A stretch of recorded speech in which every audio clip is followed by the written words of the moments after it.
Last time we considered Cantor-Schroeder-Bernstein theorem, which boils down to the following. If a set A, whatever set, either finite or infinite, it doesn't matter, is embeddable into another set B, and B is embeddable into A, then there must be a bijection between the two.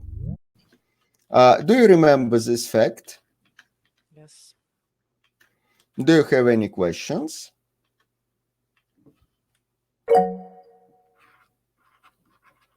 So this is known as Cantor-Schroeder-Bernstein theorem. So what else did we have last time? But first of all, we introduced this relation of set embedding. What does it mean that A is embeddable into B? That there exists some injection from A to B. Yeah, there is an injection. That means that we have an injective function, an injection from A to B, which is equivalent to the fact that in B we have a copy of our A. What does it mean? There is a copy. That means that there is a bijection, of course, between A and its range, its image under F. So, and I hope that I had persuaded you that this relation to be embeddable, in fact, captures our informal intuition of one set A be less than B in size, in the number of elements. Do you have any questions concerning these things?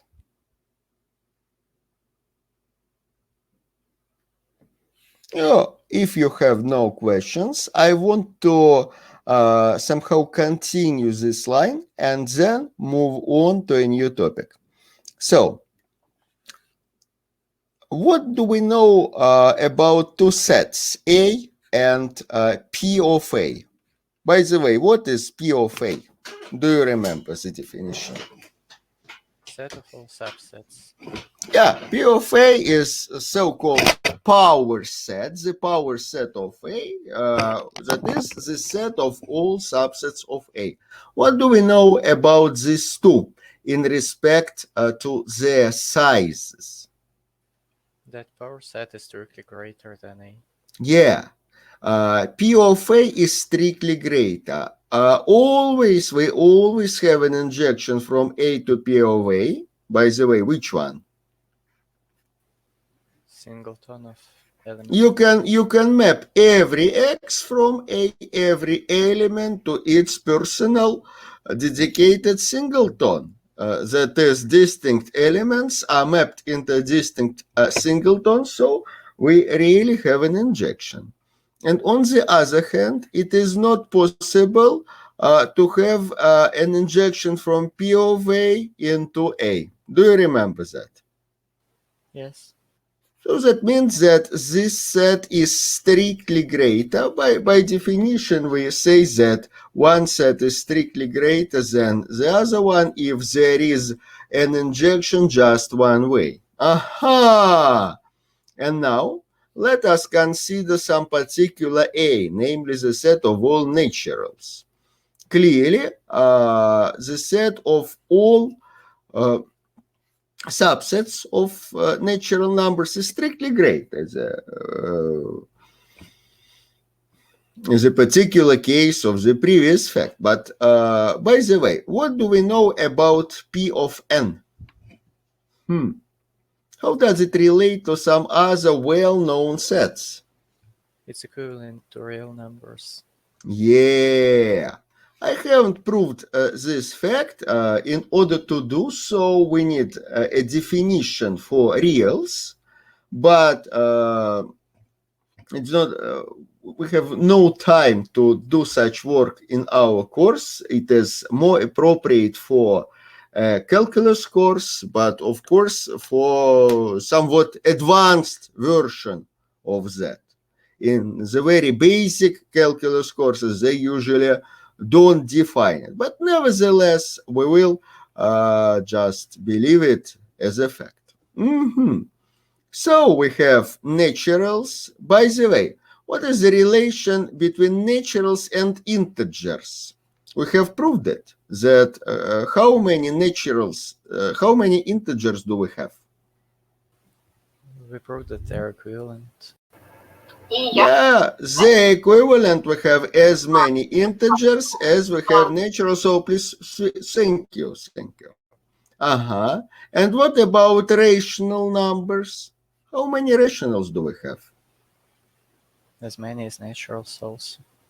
Yeah, so these three sets, N, Z, and Q, are pairwise equinumerous or equivalent. They have the same number of elements. There are bijections between any two among them. And on the other hand, P of N, it is a set of real numbers, is strictly greater than any of those. Interesting. But by the way, what do you think? Is it possible to have a set which is strictly greater than naturals, but strictly less than reals? A set of intermediate cardinality. Of cardinality is a term which we use just informally now. You can think of it as a number of elements, but also applicable to the infinite case. So is it possible to have a set of intermediate size, of intermediate cardinality between naturals and reals? What do you think?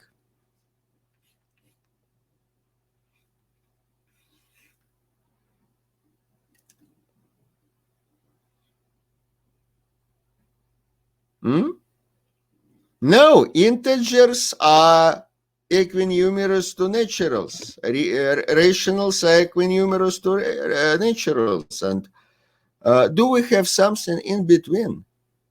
Do we have anything there?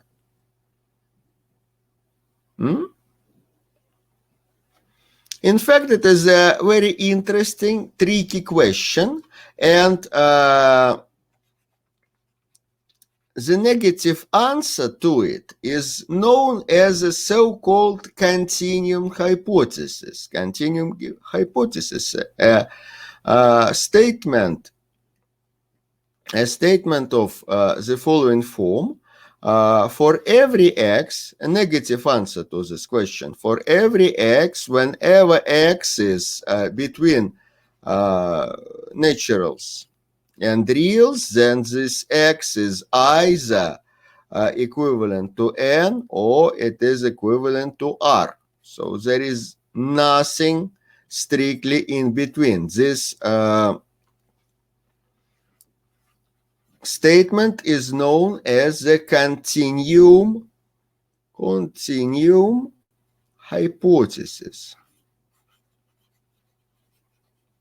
This is known as continuum hypothesis, or for short, CH. It is not a theorem. Interestingly, it is not a theorem. Please notice this fact.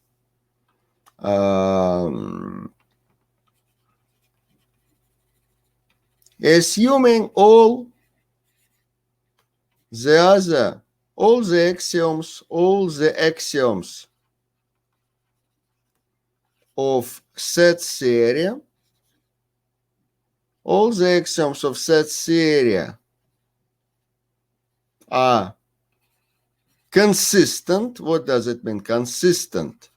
Consistent means that it is not possible to derive a contradiction. That is, they are not contradictive,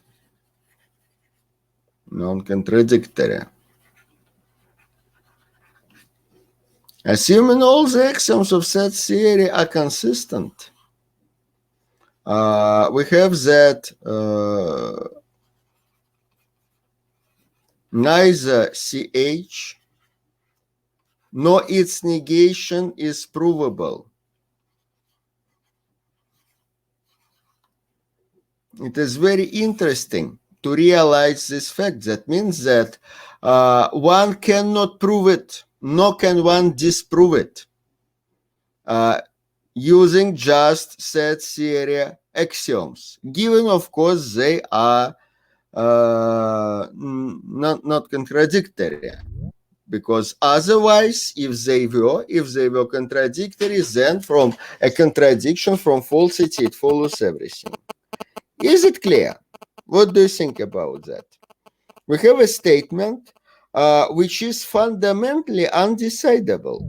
It is not possible to prove it, nor it is possible to disprove it. What do you think of it?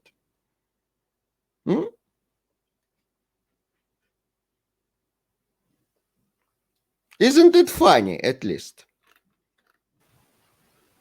For me, it's strange somehow. It's strange, but nevertheless, it is a theorem. It has been proved that, assuming, of course, all the axioms, all the other axioms are consistent, it is not possible to draw a contradiction therefrom, then it is not possible to prove this statement. It is not possible to prove that there is no such intermediate set. No, it is impossible to prove that there is such intermediate set. What does it mean? That means that our axioms are incomplete. So they are not enough to answer whatever question we can formulate. That's a fact. Of course, in such a situation, you can add this continuum hypothesis to your axioms. Or you can either add the negation thereof. But in order to call something an axiom, you want this statement to be somehow intuitively valid, philosophically worth of adding. But for this statement, there is no consensual opinion of mathematicians. So whether it is intuitively true or it is intuitively false. So for now, they think of this statement as something strange, something alien to our theory. So we neither prove it, we neither refute it, we don't use it in our in our arguments. So you see that this statement is very easy to comprehend, but it is not possible, probably not possible to prove it, and probably not possible to refute it. That's interesting. So this is the well-known continuum hypothesis. And now let us move on and consider something easier to understand. So a theory of finite sets. Finite sets are of utmost importance in so-called combinatorics and in many realms of mathematics, which are in many realms of applied mathematics, because after all, our world is in many respects finite. So as a programmer, you deal with a finite system. The memory of your computer is finite. You can place just finitely many binary words in your memory and so on. So finite mathematics is very important, and in fact it is highly untrivial.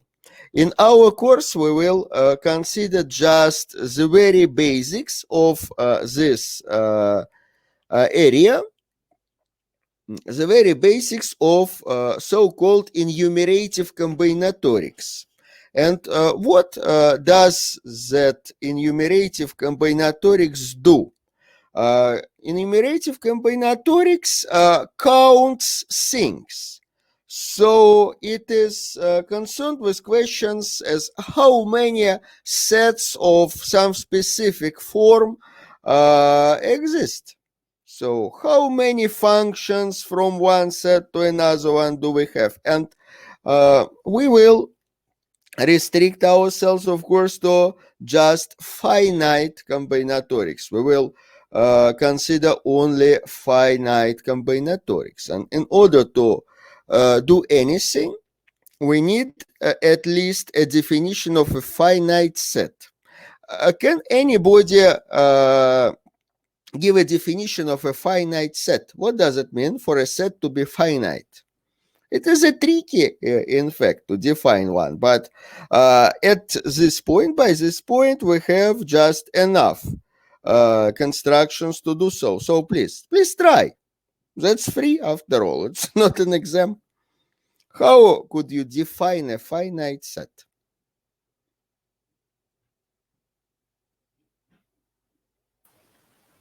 Maybe it should be equivalent to some set which is n underlined. Brilliant. It is the standard way to do so. So we think of some sets, some particular sets to be finite by definition. Namely, these sets are our beloved and underlined. So these are, first and naturals. We like them, and we declare them as finite by definition. And after that, we say that every set is finite whenever it is equivalent to at least one of these sets. There are other approaches, of course, to this problem. For example, one can exploit the following property. Only infinite set may be equivalent to its proper subset. A proper subset, that is a subset which is which is distinct from the set itself. Even naturals are in a one-to-one correspondence with all naturals. Do you agree with this fact? Yes. It is quite clear, and we have a bijection between the two. But nevertheless, this set is a subset of n, but not equal to n. So one can say that a set is infinite whenever it is there is a bijection, it is equivalent to its proper subset. Otherwise, the set is called finite. It is another definition of finite and infinite sets. This definition is equivalent to the one we shall consider given some axiom, namely the axiom of choice. But nevertheless, the main line, the mainstream definition is this one. We say that, by definition, we say that a set A is finite,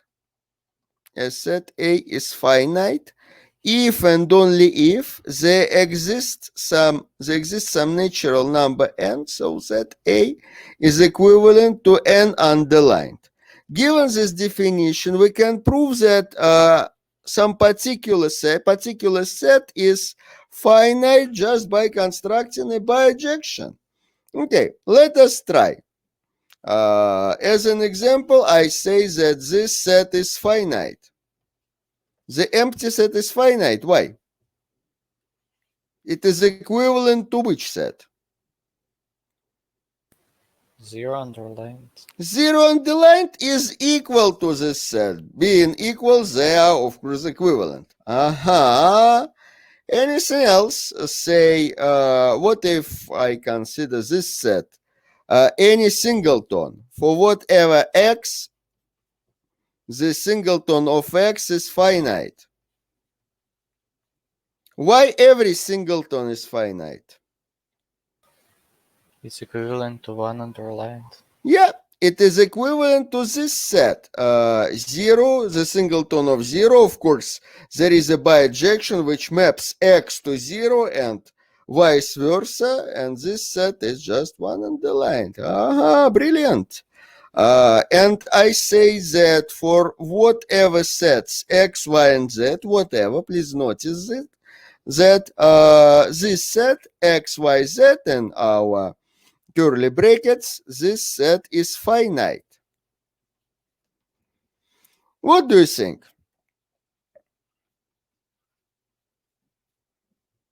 To which set is it equivalent? To 3 underlined. Really? Is it necessary so? Assume that x, y, and z are equal. What if they're the same?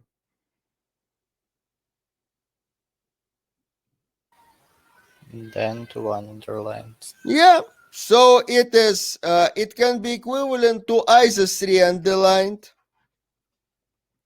or 2 underlined, or it is even possible that it is equivalent to 1 underlined. But anyway, this set is embeddable into 3 underlined. You can construct an injection. So it is finite. Is it clear? Yes. Please give an example when this set is equivalent to 2 underlined. X and Y are equal. X and Y And equal. that is Say equal. they are 3, and 4. Then it is equivalent to 2 underlined. Aha. By the way, here we are near the point where we can define, strictly define, give a rigorous definition for the size of a finite set, the number of elements. So what is the number of elements of a finite set A? What do you think?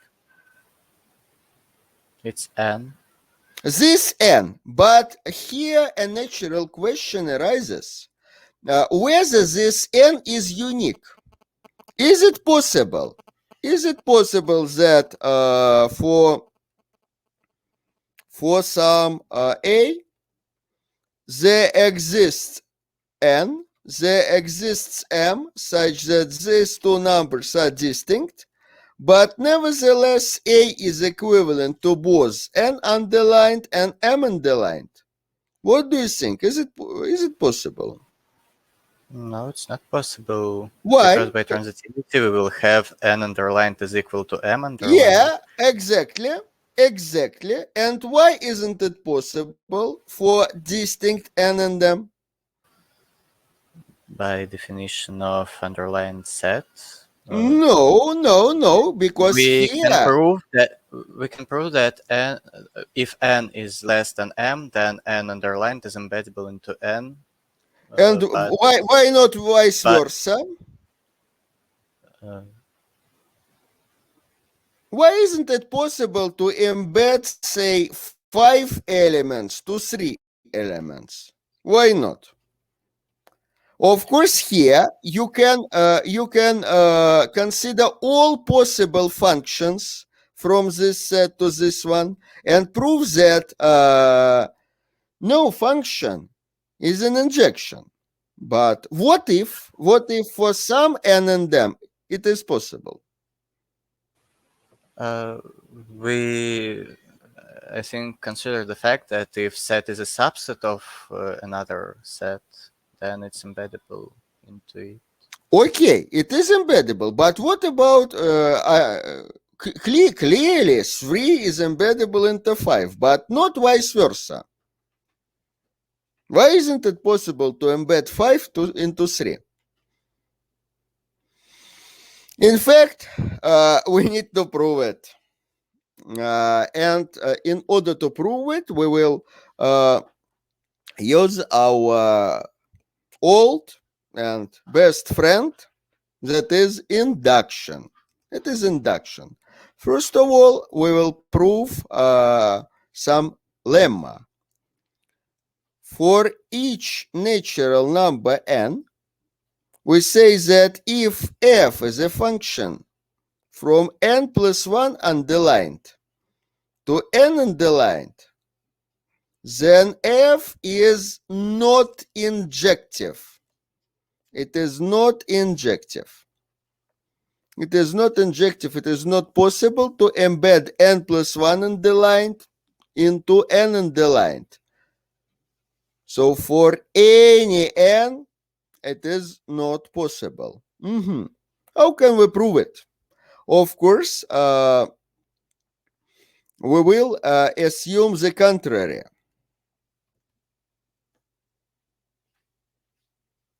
So what does it mean? That means that there is some number n such that, of course, there is a function. There is a function such that this function is an injection from n plus 1 underlined into n underlined. What should we do next? A hint.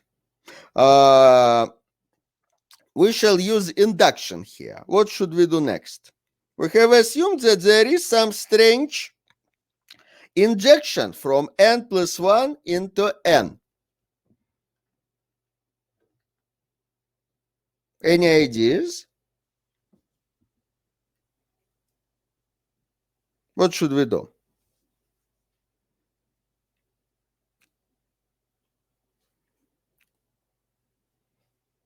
Do you remember the least number principle? Yeah. So, by the least number principle,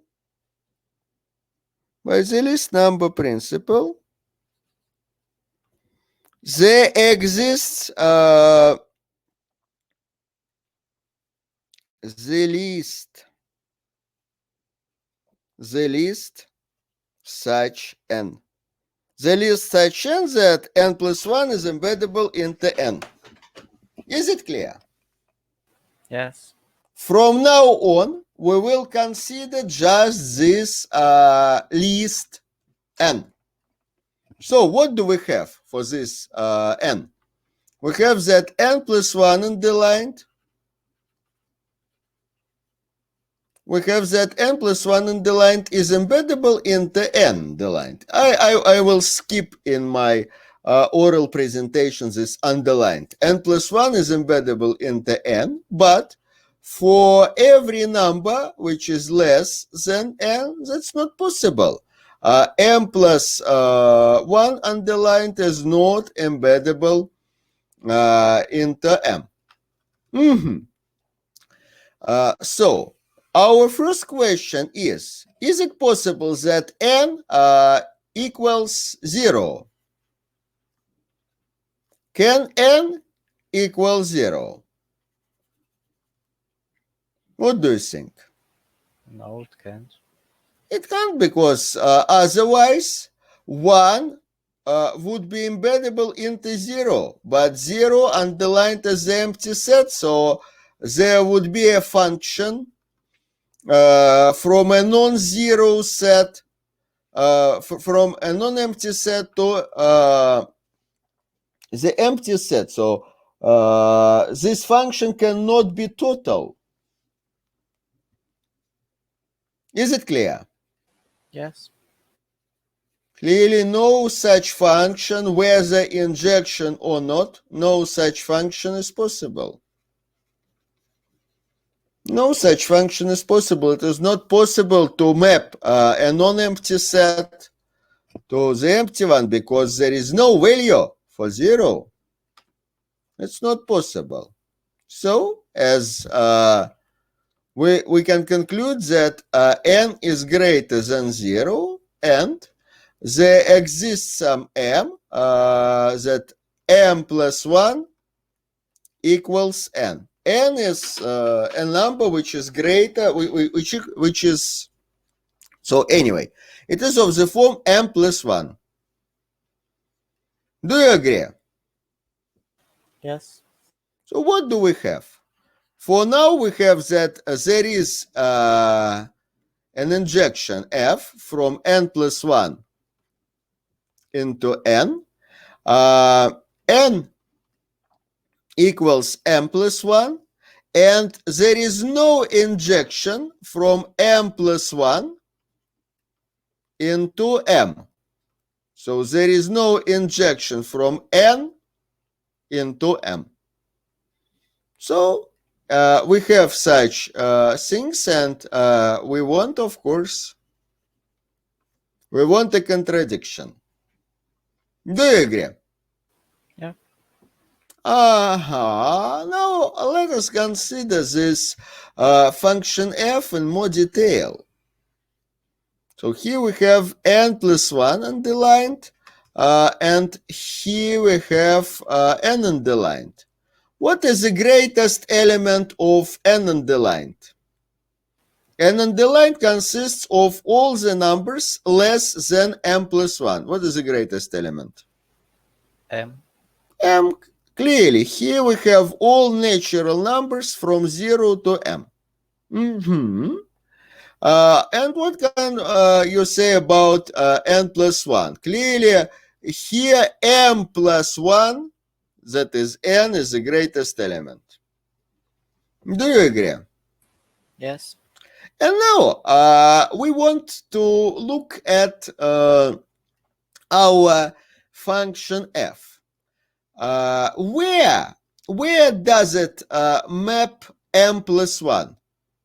In fact, it can map it anywhere, but suppose that we are lucky and m plus 1 is mapped into m.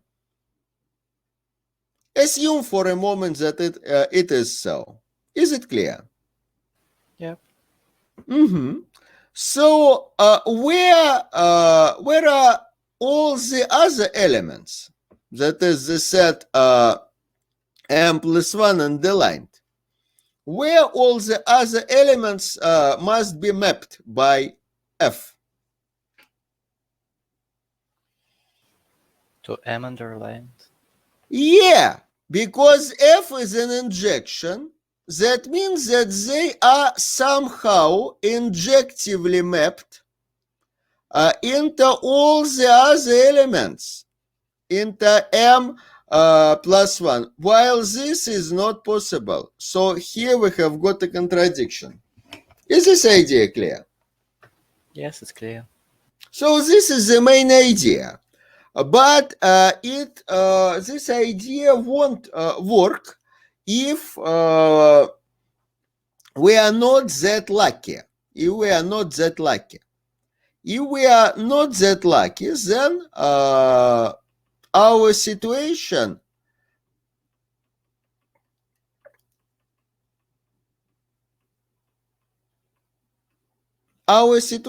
can be as follows.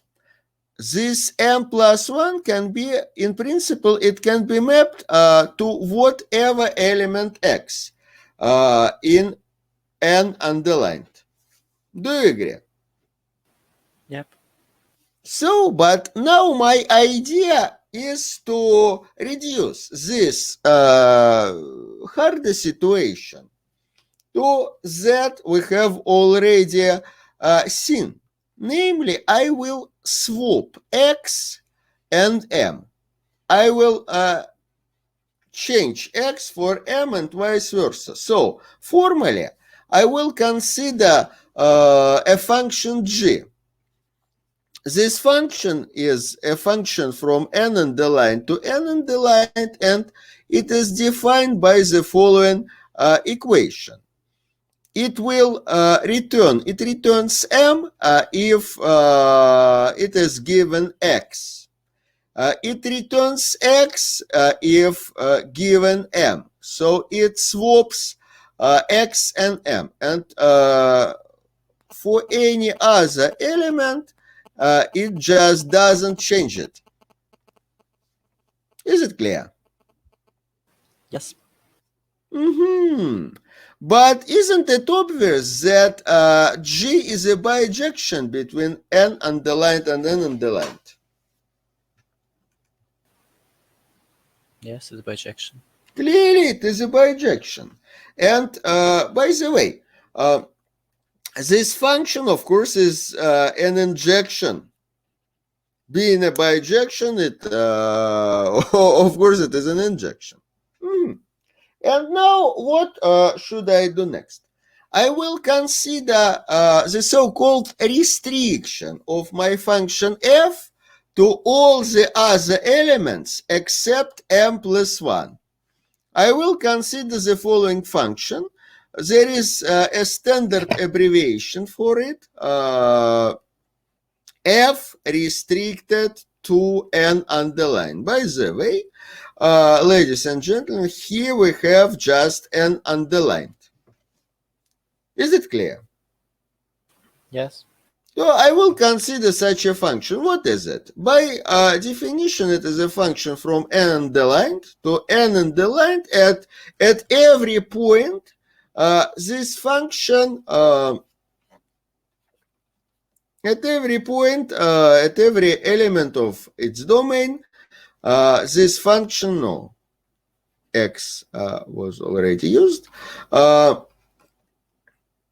This function, its value coincides with that of f. Is this idea clear? Yes.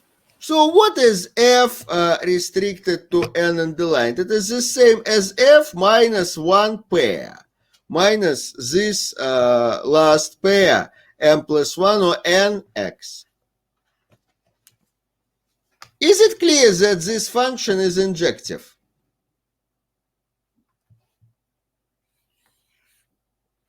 Can it glue together any 2 points? You know, f was an injection.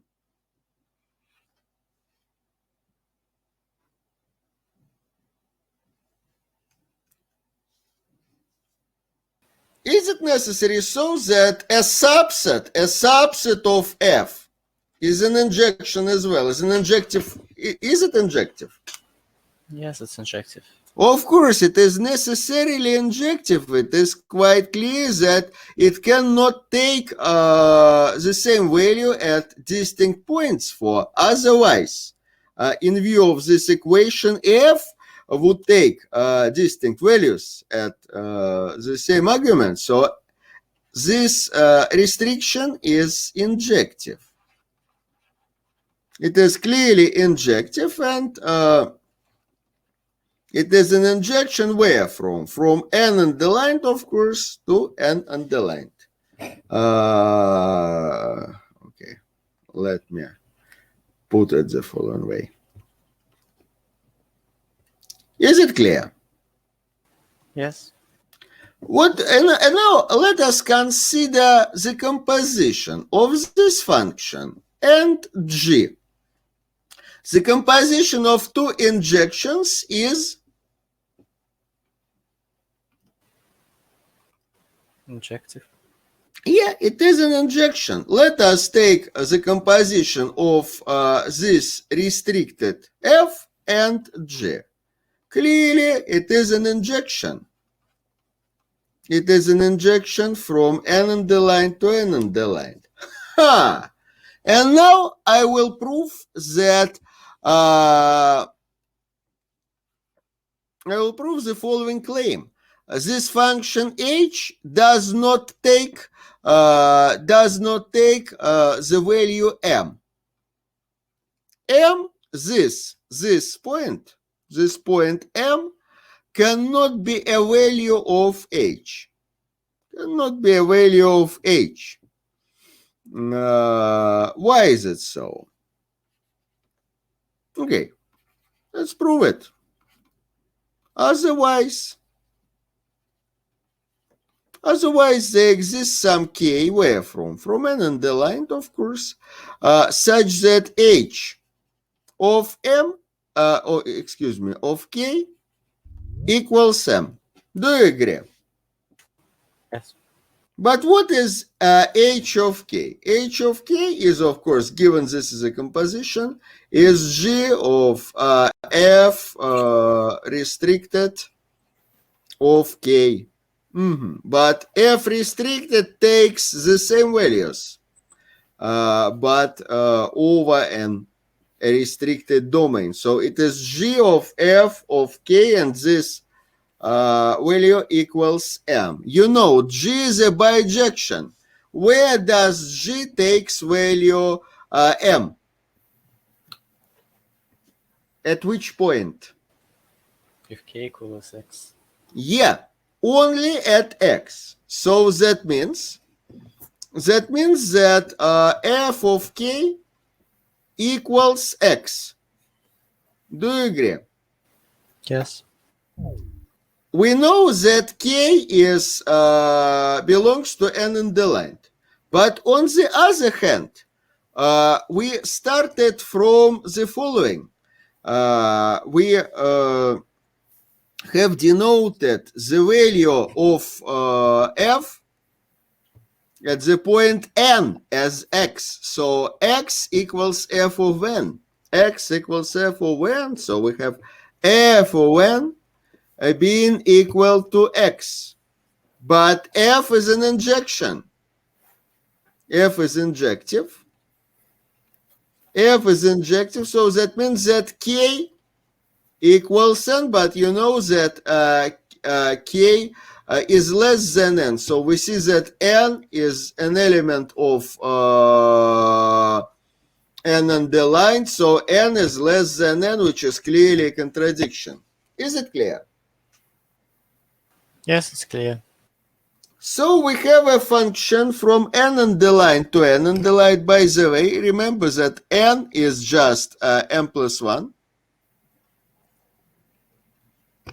We have a function h from n underlined, that is from m plus 1, which doesn't take the value m. So it doesn't take the value m. So that means that all its values are belongs to this set, n underlined except m, which is just m underlined. Do you agree? Yes. So that means that our h is an injective function from m plus 1 underlined, that is n, from m plus 1 underlined, that is n, into m underlined. Well, this is not possible. We have assumed that it is not possible to have. So, in fact, by the inductive hypothesis, it is not possible to embed m plus 1 into m. So, we have got a contradiction with our assumption marked by the star. Is it clear? Yep. So that's all. That's all. What did we do here? We took x as a value of f at this point m plus 1. Then we swap x with the maximal value, and then we considered a function f, which must map all these elements from n underlined into all the other elements of n underlined except m. So we have constructed a function and a strange injection from a lesser set. Here we started from the assumption that there is such an injection from n plus 1 to n, and then we have obtained such an injection from m plus 1, that is from n minus 1 plus 1 into n minus 1. Is it clear? Yeah. So by the least number principle, this leads us to contradiction. So we have proved this technical lemma, and assuming this technical lemma, we can easily prove more appealing results. There is no injection from n plus 1 into n. What does it mean? This results in the very well-known pigeonhole principle. The pigeonhole principle. Have you heard of this principle? Yes. Can you state it? If it's about pigeons, then you can't put n plus 1 pigeons in n cages And what about n plus 2 pigeons? also. So if you have more pigeons than holes, by the way, pigeonhole is not about pigeons. It is a kind of a closet, but it doesn't matter. So you cannot place more objects into less boxes in such a way that in every box you have no more than one object. And this placement is a function. So, okay, to every object, to every pigeon, you apply a hole. To every object, you apply you assign a box where you place it. So, the principle states that there is no injection, no injective assignment of boxes to objects. If you have more objects, then you have boxes. But formally, this principle is a theorem which we have almost proved. So if m is a natural number which is greater than n, and f is a function from m underlined to n underlined, then f is not injective. This function cannot be injective. It is very easy to prove it. Otherwise, so assume it is. Assume for the sake of a contradiction, assume that m is indeed greater than n, and we have an injection of m underlined into n underlined. But what do we have then? M is greater than n, that is, m is at least as great as n plus 1. Do you agree? Yes. So then n plus 1 underlined is a subset of m underlined. That is, we have n plus 1 underlined embeddable into m underlined, which is, by assumption, embeddable into n underlined. As a result, we have n plus 1 underlined embeddable into n underlined, which results in a contradiction by our lemma 1. Is it clear? Yes. So this is a pigeonhole principle. It says that there is no injection from m to n, where m is greater than n. As an immediate consequence, we have the following statement. Theorem 3. If m is not equal, if m differs from n, then there is no bijection between the two. Every two sets of the form m underlined, they are not equivalent. They are not equivalent for distinct m and n. Why is it so? It is quite clear. If m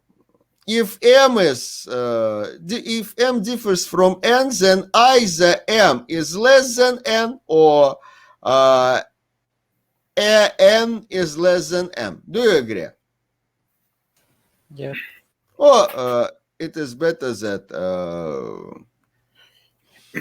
either m is greater than n or n is greater than m. Applying the previous theorem, applying the pigeonhole principle, we see that it is not possible to embed m into n in the first case, and in the second case, it is not possible to embed n into m. Do you agree? Yes. But if we had an equivalence, then of course we would have injections both ways. So that means that we have no equivalence, for there is no such injection. This means the same. There is no equivalence. So in any way, there is no equivalence possible. Is it clear? Yes. And now let's come back to the definition of a finite set. We have defined a finite set as a such set for which, please switch off your microphone, or otherwise. So let's find the culprit. Thank you. Thank you. No need in doing so. If and only if there is some n for which a is equivalent to n in the line. But now we have proved that such n is unique. So as a corollary, we see that this n must be unique. As a corollary, we see that if a is finite, then there exists a unique. By the way, do you remember this symbol? There exists a unique. Yes. There exists a unique natural number n that n underlined is equivalent to a. So we can assign this number to the set. So this number is an attribute of the set. It is uniquely determined. So this n is called the cardinality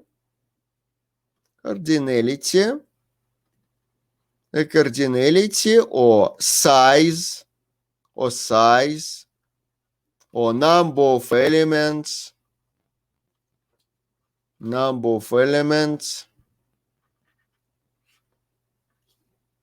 of the set A.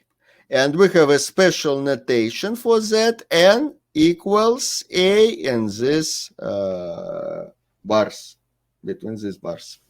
Is it clear? Yes, it's clear. Ladies and gentlemen, here we have formally defined the number of elements for a finite set. Now we have a strong base for proving more theorems in this area. And first of all, we want to explore a so-called maybe a dual to this pigeonhole principle. There is no injection from a greater number to a lesser number. But what about surjections? Assume you have less pigeons than you have cages. Is it possible to place 3 pigeons to 5 cages surjectively? That is, that every cage will receive at least 1 pigeon. No. No. So a dual to this pigeonhole principle would sound as follows. The principle itself says that there is no injection from a greater number to a lesser number. And the dual says that there is no surjection from a lesser number to a greater number. Okay, let us state this important theorem. Theorem number 5. Theorem number 5. So you can call it a dual or the dual to the pigeonhole principle.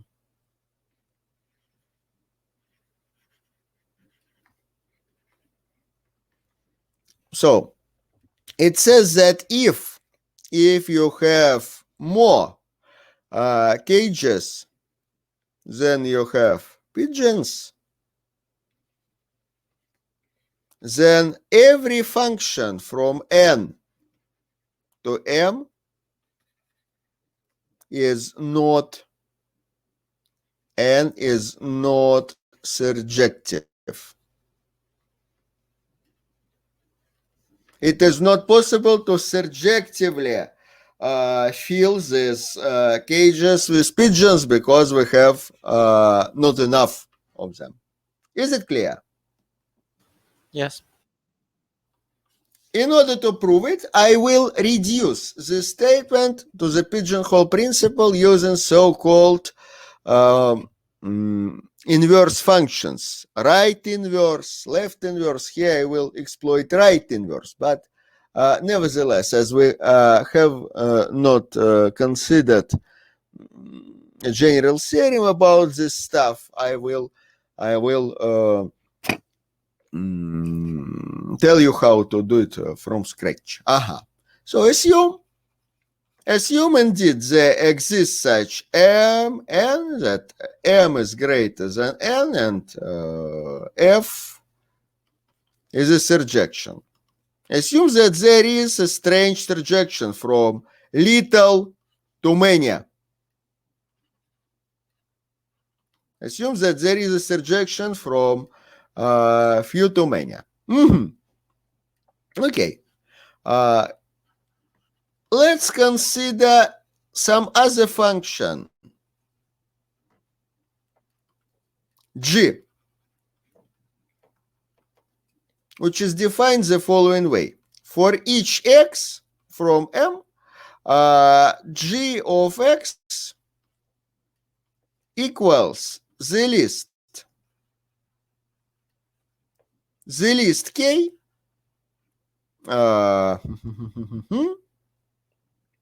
of course it is from m to n. The list k such that g of k equals x. So what is the main idea? Apparently we have a surjection from n to m. So every element of m is a value of our function f. Is it clear? Yes. But of course, in principle, it is possible that our element, our x is a value of f for more than one point. So among these points, we shall take the least one. Is this idea clear? Yes.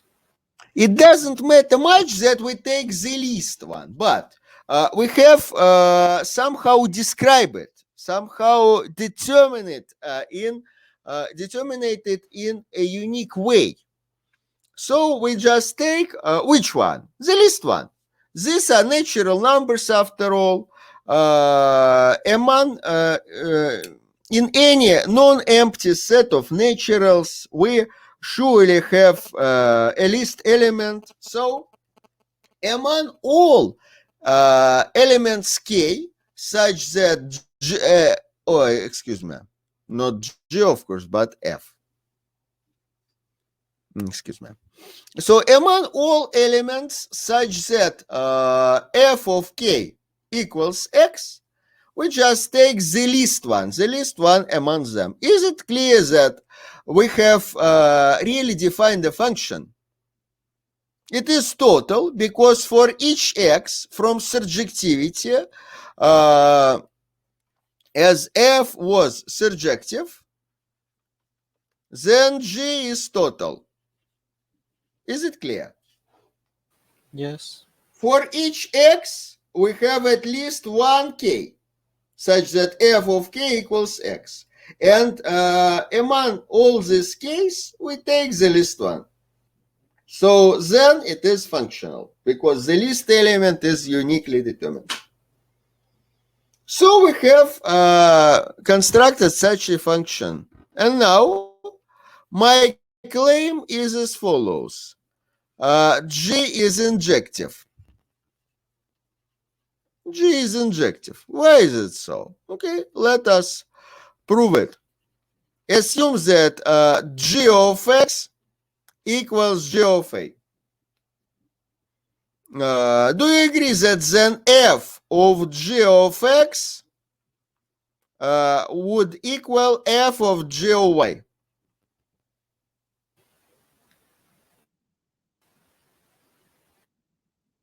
Yes. Of course. But what is f of G of x?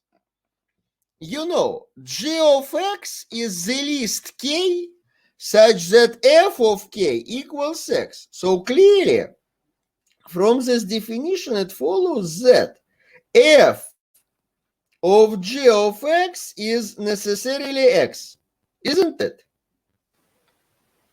Yes, it's logical. So what does this G do? G is a kind of an inverse to f. It returns, and as for every x, it returns such an element where f returns x. So f of G of x equals x. So that means that x equals y. So G is indeed injective. Is it clear? Yes. So we have constructed an injection G from M underlined to N underlined, despite the fact that M is greater than N. M was greater than N. It is not possible, and according to our pigeonhole principle, we have got a contradiction. Is it clear? Yes. So, as there is no injection from from many to few, so there is no surjection from few to many. And another theorem from this cluster is as follows. It is also very important, very common fact, but unfortunately, I don't want to prove it, for it is a little bit more technical than we are ready to tolerate. If you are interested, you can look at my Russian book. I have, by the way, published in our books subdirectory. I hope that you have Russian language courses, and you can easily grasp the proof. For there is not many. It is not a Leo Tolstoy's novel, so there is nothing complicated language-wise there. So, theorem 6. If it is very important, very common and combinatoric, so please pay some attention. If A and B are finite, please notice that now A and B are not necessarily of the form N underlined. There are some finite sets. And they are equivalent, they have the same number of elements, then each function between A and B if is injective, every function between a and b is injective if and only if it is surjective. I shall omit the proof, but give an illustration. Assume that we have, say, by the way, here at MIPT we have, which possible marks do we have? From 0 to 10. From 0 to 10. So we have how many? We have 11 marks. The number of marks is 11. Number of possible marks. Is it clear? Yes. Assume that we have 11 students in some group. You can, of course, assign them numbers from 0 to 10. Assume that it is known that no two students, no two distinct students have identical marks. Every two students have distinct marks. Is it intuitively clear that then every mark was used? Yes. So 11 students were given distinct marks. No two students have got the same score. So that means that every possible mark has been used. So if it was an injection, it must be a surjection, and vice versa. Vice versa. If every mark has been used, that means that no two students have got the same one. Is it clear? Yes, it's clear. So no two students were given the same mark. This is equivalent to that every mark has been given. Every mark has been used. So if we consider a grading function, this grading function was injective if and only if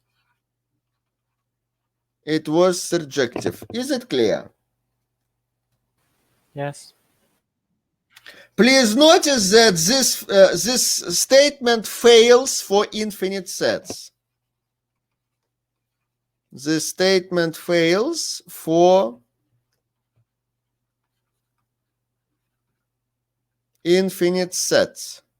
For infinite sets. By the way, what does it mean, infinite? We haven't yet defined it. What is infinite? We have defined finite the following way. It is finite if and only if there is n such that a is equivalent to n underlined. What is infinite? If there isn't such number. So, if it is not finite, that's logical, but in fact, this definition is not convenient. We shall consider another more positive characterization for infinite sets. But for now, by definition, A is called infinite. A is called infinite. It is infinite if and only if A is not finite. For now, A is infinite if and only if it is not finite. So for infinite sets, this fails. By the way, do we have any example of an infinite set? Naturals. Can we prove that naturals is an infinite set? Can we prove it? What if it is finite? Then it's equivalent to some underlying Yeah, set. yeah. Assume that n is finite. Then there exists some, say, m, such that n is equivalent to m underlined. And what of it? Please obtain a contradiction with the pigeonhole principle.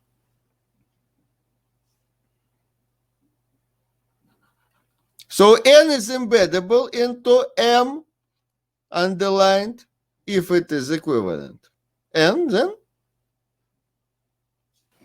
What about m plus 1?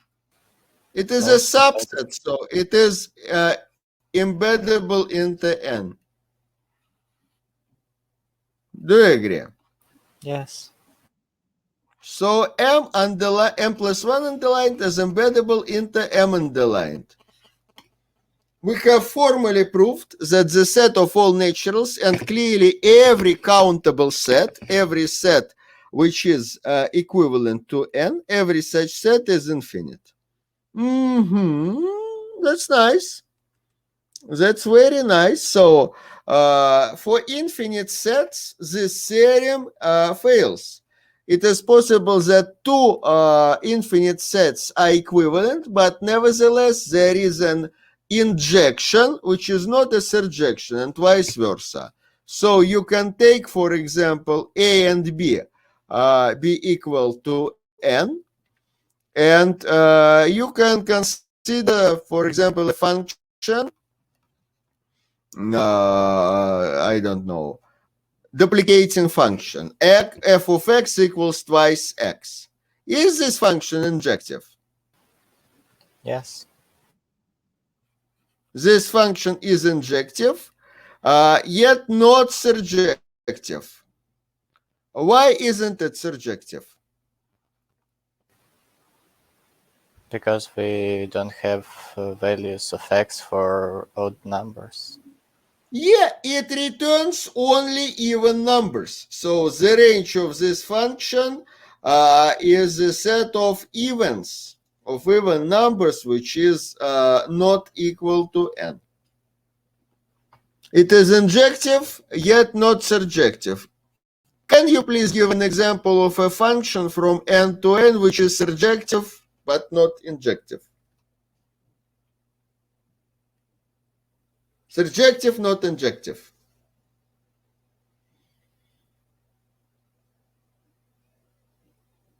It should take all natural values.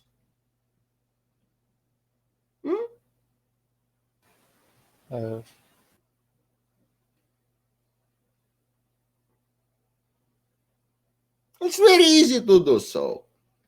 Let's construct one. I want it not to be injective. So I will appoint a situation where injectivity is broken. Okay, assume that I want to map both 0 and 1 to 0. Then our function is guaranteedly non-injective. Is it clear? Yes. And everywhere else, I will use something simple. So this function can be defined as follows: g of 0 equals 0, g of n plus 1 equals n. This function is, by the way, it has a proper name. This is known as a predecessor function. It returns a predecessor, so the predecessor of a number, if it has one. So g of 1 equals 0, g of 2 equals 1, and so on. But for 0, we have an exception. G of 0 equals 0. So this function is clearly surjective. It takes every value thanks to this second equation, but it is not injective. But not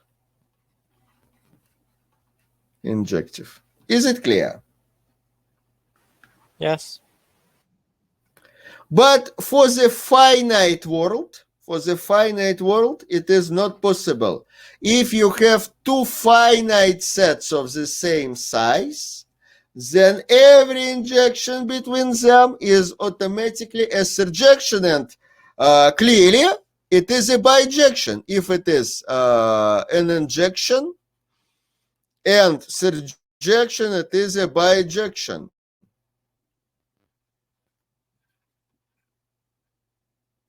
It is bijective.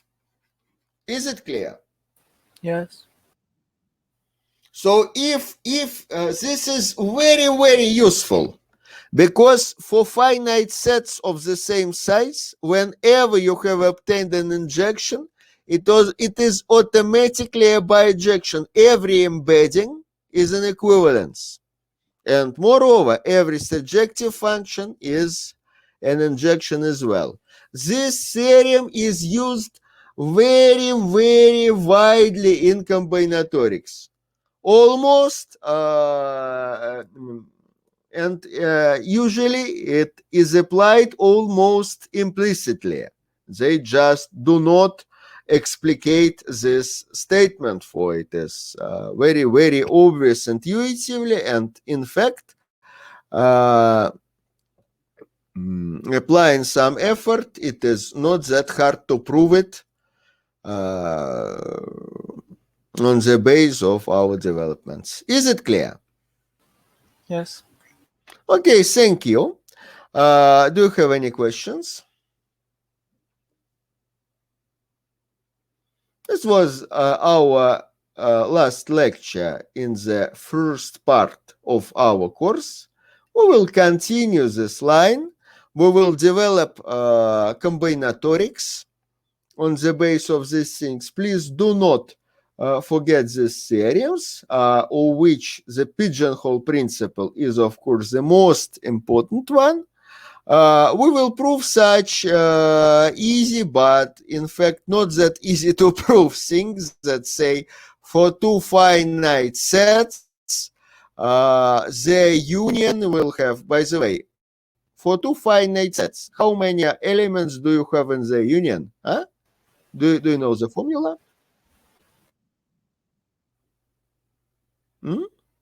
The size of A?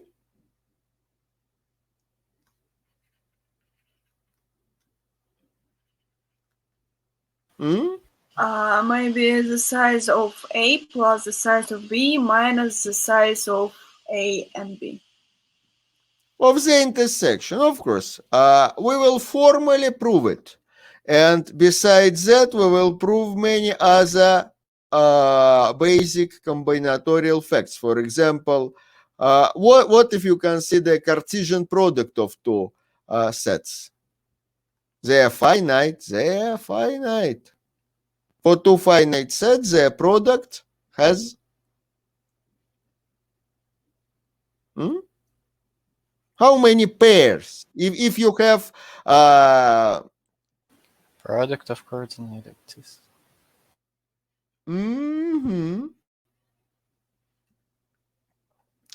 Okay. And from that, we will derive that there are just this many functions between finite sets. And then we will prove that there are these many subsets for a finite set. So we will somehow show that this set is called the power set for a reason. Of course, we will use the fact which we have already proved, that this set is equivalent to this one. Then we will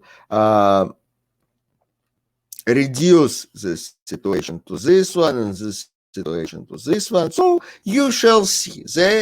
We will consider quite a nice theory for finite sets, and in your seminar class, you will have some practice with combinatorics. We will prove more. We will count injections. We will count surjections. We will count subsets of fixed size. So we will consider all traditional basic facts from combinatorics, but contrary to traditions, to prevalent traditions, we will prove all these facts quite rigorously, much more rigorously than they usually do. So our combinatorics will have set theoretical fundamentals. Okay, thank you again. Any questions, please?